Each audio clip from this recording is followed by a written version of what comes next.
രാജ്യത്തെ ഏറ്റവും പുരാതനവും പ്രശസ്തവുമായ പള്ളികളിലൊന്നാണ് കാസർഗോഡ് തളങ്കരയിലെ മാലിക് ദീനാർ മസ്ജിദ്.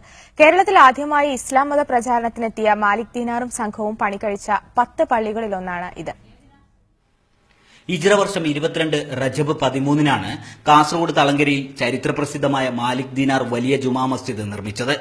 രണ്ടാം ഖലീഫയായ ഉമറുൽ ഫാറൂഖിന്റെ ഭരണകാലത്താണ് മാലിക് ദീനാറും 22 അനുയായികളും ഇസ്ലാമിക പ്രബോധനത്തിന് കേരളത്തിലെത്തിയത്. അതിനു മുൻപ് തന്നെ അറബികളുമായി ബന്ധം സ്ഥാപിച്ചിരുന്ന പ്രദേശമാണ് കാസർഗോഡ് ജില്ലയിലെ തളങ്കര. ഇത് കാരണമാവാം കൊടുങ്ങല്ലൂരിൽ പായക്കപ്പലിറങ്ങിയ മാലിക് ദീനാറും അനുയായികളും പിന്നീട് തളങ്കരയിലെത്തിയതെന്നാണ് ചരിത്രകാരന്മാരുടെ നിരീക്ഷണം. മാലിക് ദീനാറും സംഘവും കാസർഗോഡ് വന്നിട്ട് തളങ്കരയിലേക്ക് അവർ നീങ്ങാനുണ്ടായ കാരണം അവിടെ നേരത്തെ വന്ന അറബികൾ അവിടെ ഉണ്ടായിരുന്നു എന്നുള്ളതാണ്.